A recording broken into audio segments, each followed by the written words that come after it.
Assalamualaikum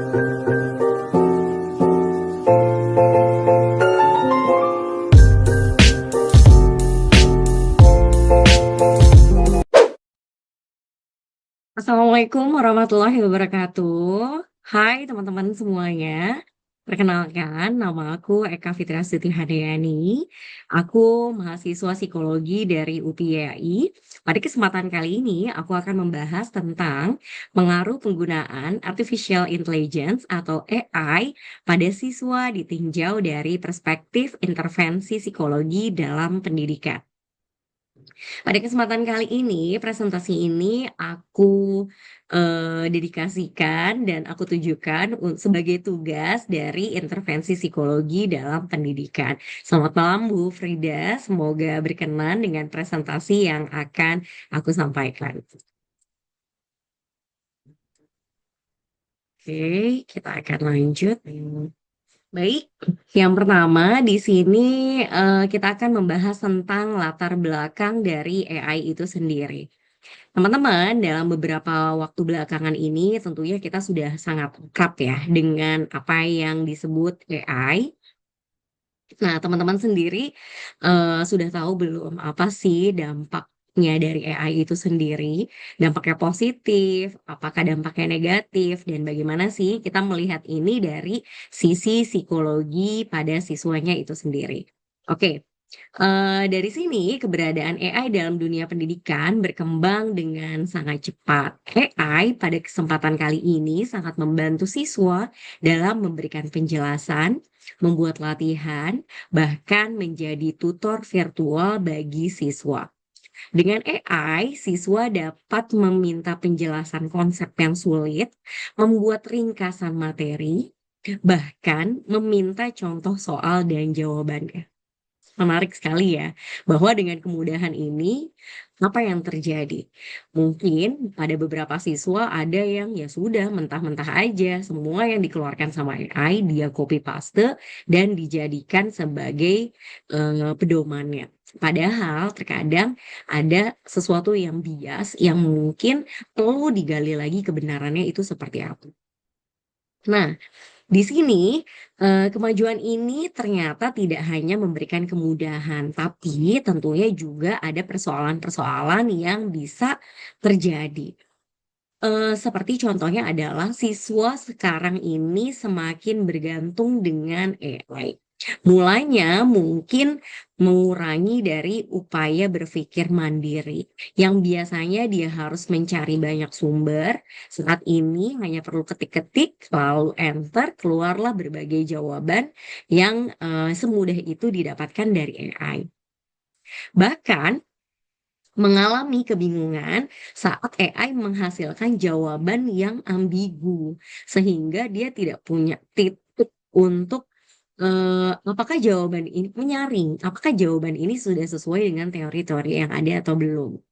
Nah, bahkan beberapa siswa merasa cemas dan tidak percaya diri jika harus belajar tanpa AI, karena sudah semudah itu dia mendapatkan jawaban, sehingga dia sudah tidak meyakini dirinya sendiri untuk oke, saya bisa loh menjawab pertanyaan ini walaupun dengan tanpa bantuan dari AI itu sendiri. Karena itu penting nih teman-teman untuk memahami bagaimana sih AI ini mempengaruhi aspek dari psikologi siswa dan bagaimana kita dapat mengelola dampaknya serta kita melihat sisi ini dari intervensi psikologinya seperti apa.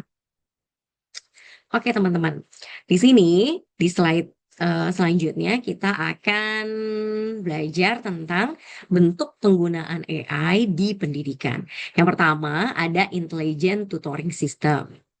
Yang kedua ada adaptive learning. Lalu ada chatbot edukatif.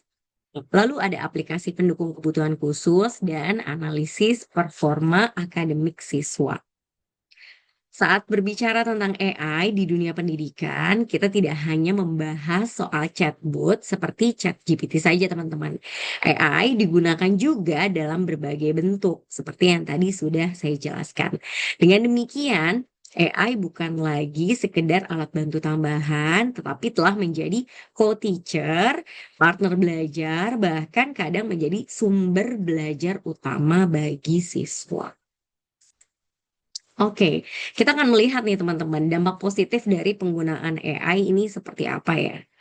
AI tentunya memiliki kontribusi positif ya teman-teman ya, yang sangat signifikan dalam pembelajaran. Yang pertama, AI mampu mempersonalisasi materi dan memberikan kecepatan dalam belajar. Artinya, setiap siswa dapat belajar sesuai dengan kecepatan dan tingkat pemahamannya sendiri. Kedua, AI ini memberikan umpan balik instan nih teman-teman, sehingga siswa bisa langsung mengetahui kesalahan dan memperbaikinya. Dan yang ketiga, teman-teman, AI ini mampu membantu mengurangi beban dari kognitif siswa itu sendiri. Misalnya, dengan membantu membuat sebuah ringkasan atau visualisasi konsep yang memudah pemahaman. Kalaupun yang dikeluarkan oleh AI masih dirasa susah untuk dipahami, siswa tinggal ketik lagi, jelaskan secara detail yang telah diberikan. Maka AI akan memberikan penjelasan-penjelasan yang mungkin lebih banyak dan lebih mudah untuk dimengerti. Dan selanjutnya di sini kita melihat adanya peningkatan motivasi belajar melalui gamifikasi dengan pendidikan yang lebih inklusif lagi nih teman-teman. Misalnya untuk siswa yang berkebutuhan khusus atau disabilitas yang mungkin kesulitan nih untuk mengikuti pembelajaran yang konvensional. Nah, AI ini dapat dipergunakan mungkin aksesnya lebih mudah karena bisa diakses di rumah, dia tidak perlu keluar, tidak perlu bersusah payah untuk mencapai jarak tempuh ke sekolah. Jadi AI ini mempermudah siswa disabilitas untuk dapat belajar dari rumah. Lalu selanjutnya kita akan melihat dampak negatif dari penggunaan AI itu sendiri nih teman-teman. Setelah kita tadi sama-sama belajar bagaimana dampak positifnya, kita juga harus mengakui nih bahwa ada sisi negatif dari penggunaan AI itu tersendiri. Terlalu sering mengandalkan AI dapat melemahkan kemampuan berpikir kritis dan refleksi diri dari siswa. Kemudian ada resiko nih teman-teman, plagiarisme, di mana tugas-tugas tidak lagi mencerminkan pemahaman asli siswa itu tersendiri, melainkan hasil salinan dari AI. Selain itu, penggunaan AI yang intens dapat mengurangi interaksi sosial, karena apa-apa udah terlalu mudah didapatkan melalui AI, jadi dia tidak perlu lagi bertanya sama kakaknya misalkan, atau bertanya pada orang tuanya, atau dia bertanya lebih aktif lagi di sekolah, karena sudah terlalu mudah untuk mendapatkan informasi dan apapun bisa dijawab oleh AI. Nah, ini nih yang membuat siswa jadi jarang berdiskusi dengan teman atau bertanya pada guru seperti yang tadi saya jelaskan. Dampak lainnya adalah bias informasi ya teman-teman dan kesalahan jawaban karena balik lagi AI ini adalah suatu sistem yang tidak sempurna, bisa jadi dia ini salah dan tentunya tidak selalu benar jawabannya nih teman-teman, dan kadang menghasilkan informasi yang keliru. Yang ditanya apa, jawabannya apa, bisa saja terjadi. Nah, masalah yang cukup serius lagi nih teman-teman adalah menurunkan regulasi diri dan motivasi belajar internal.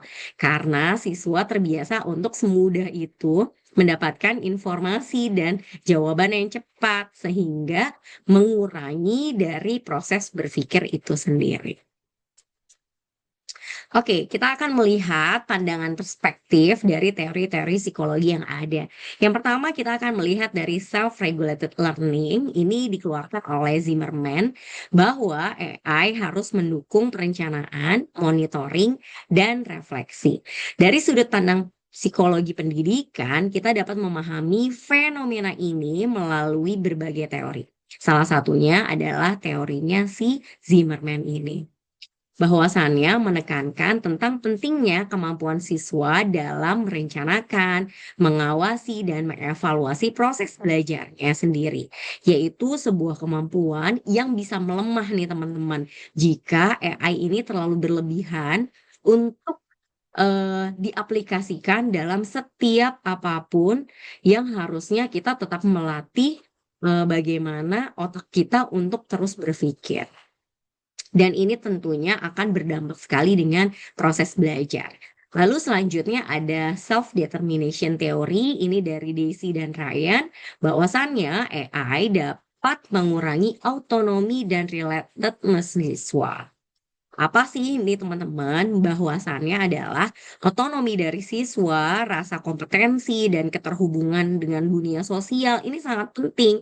Dan semuanya dapat terpengaruhi oleh penggunaan AI. Sehingga anak-anak yang tadinya mungkin dia bisa belajar kelompok dengan teman-teman, sekarang udah lebih menyendiri karena apapun sama chat GPT itu udah dijawab ya teman-teman. Dan selanjutnya di sini kita melihat dari sosial kognitif teori dari Bandura bahwa AI ini mempengaruhi self-efficacy melalui feedback-feedbacknya. Nah, interaksi manusia baik dengan guru maupun teman di sekolah ini tuh membangun rasa percaya diri karena di sini ada komunikasi yang terjalin. Ada marwah guru antara guru dengan siswa yang komunikasinya dua arah. Dan yang paling penting lagi adalah AI ini dapat memindahkan proses interaksi yang seharusnya secara sosial dapat berjalan sebagaimana mestinya berubah menjadi interaksi sosial dengan mesin yang mana ini ya tidak bisa dua arah gitu teman-teman. Dan yang terakhir ada cognitive load theory.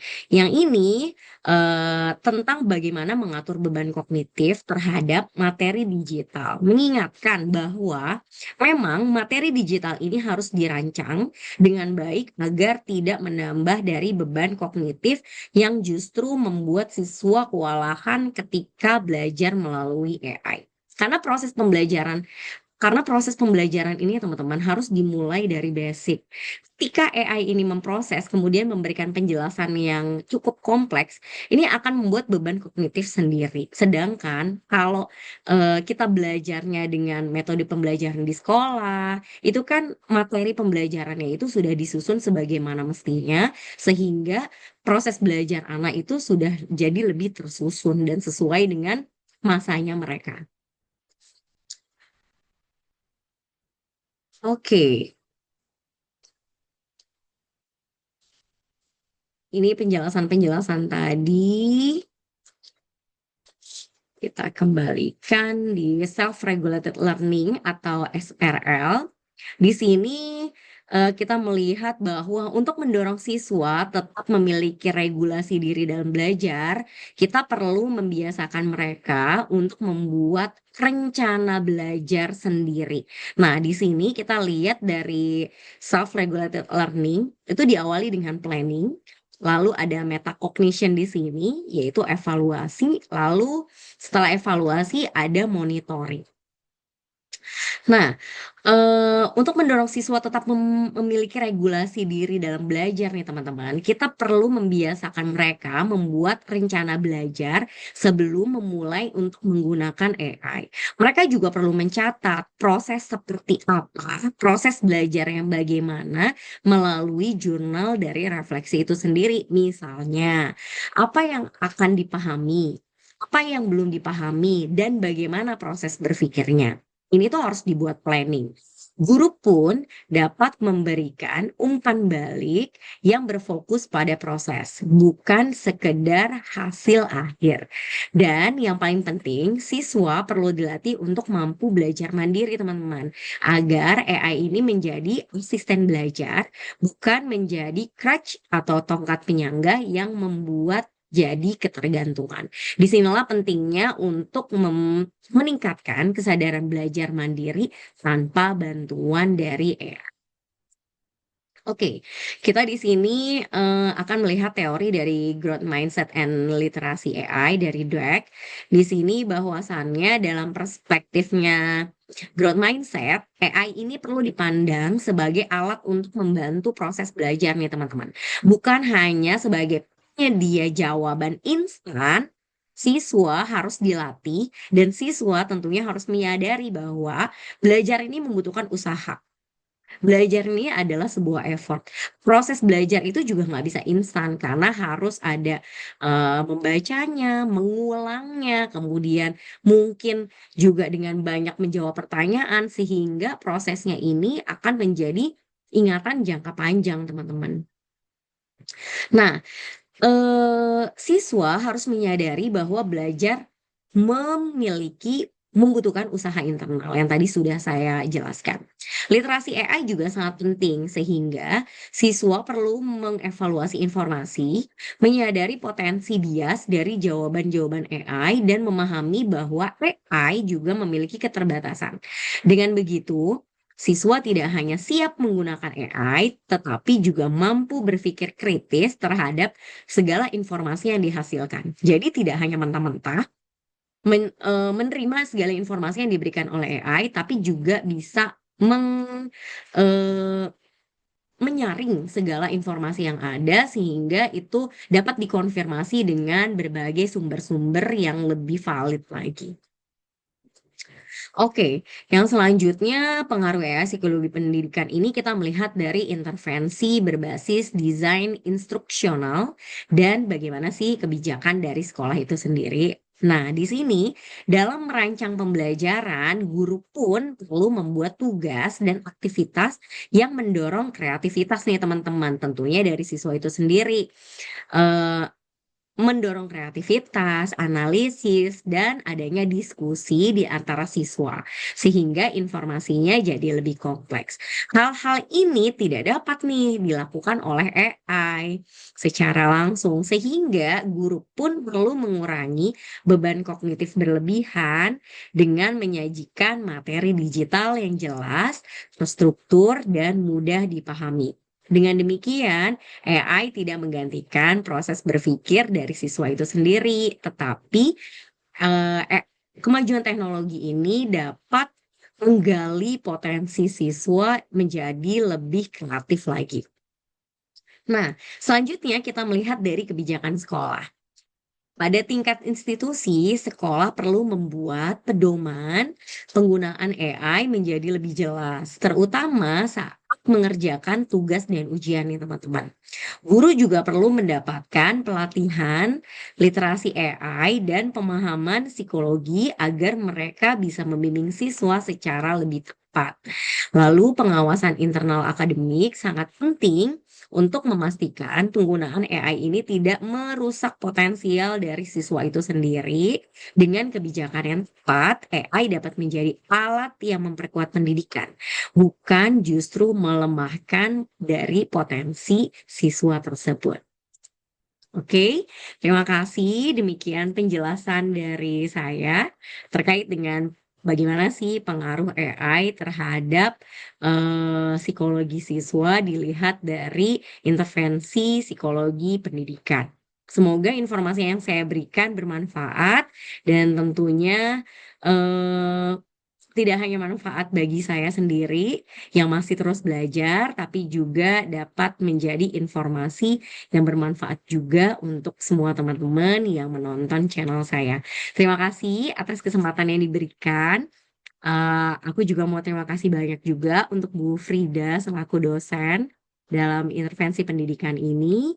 Akhir kata, wabillahi taufiq wal hidayah. Wassalamualaikum warahmatullahi wabarakatuh. Sampai jumpa di materi selanjutnya.